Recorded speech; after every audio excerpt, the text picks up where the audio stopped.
What's going on, friends? Baltmatrix here, and today we're taking a look at some Cyberverse Ultra Class figures. On the left, we have Rack and Ruin, and on the right, we've got Clobber.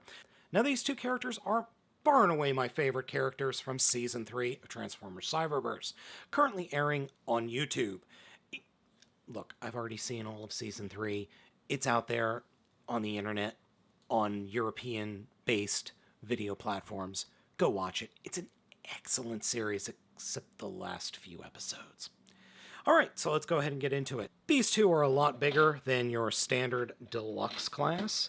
So, as you can see, they both dwarf good old Bumblebee. Yeah, so let's take a look at our Autobot buddy here.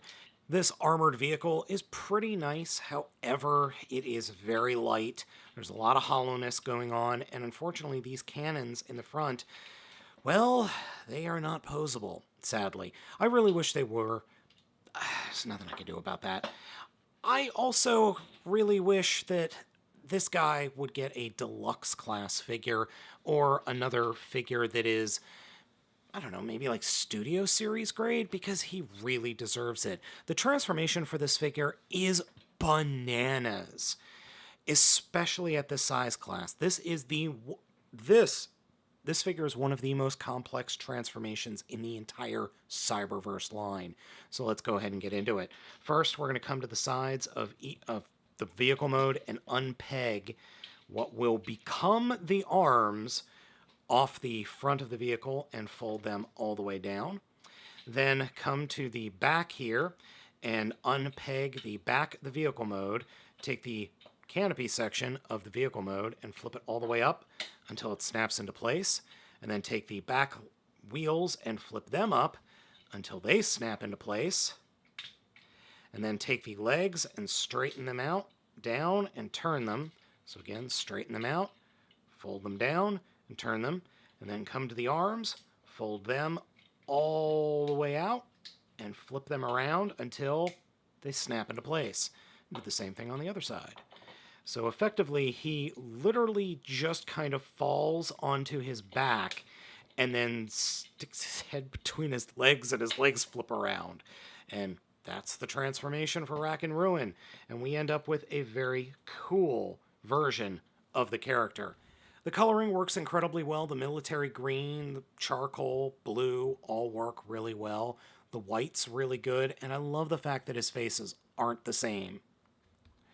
You've got the happy smirky face and the face with the monocle. I like that. Posability for the figure is not much. You've got a ball joint here in the shoulder, but it is affected by the wheel on the back of the arm or elbow bend, 90 degrees, and it does swivel. And then he's got leg, ball joint, swivel, and bend at the knee, 90 degrees.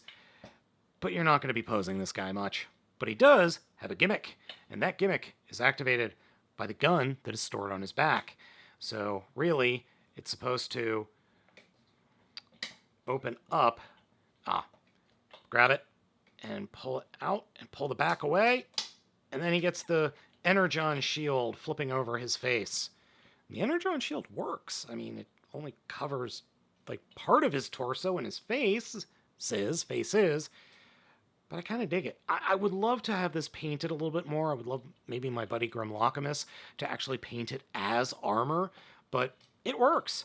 And then you can just open his back up and flip it all the way around and snap it closed again. Now, his gun is just attached to his back, and this looks like it could hurt somebody. It really does. I mean, that looks like something out of the Transformers video games from almost 10 years ago. So, yeah, I mean, that looks like it could hurt someone. I dig it. Now let's take a look at Clobber, and she has probably the most Cybertronian alt mode ever. It's literally just a hover tank with her fists sticking out the sides. I mean, even in the show when she transforms, you could see her hands right there. I kind of love it. It's just so stupid. I absolutely love it. Clobber is far and away my favorite character from Transformers Cyberverse. I love her.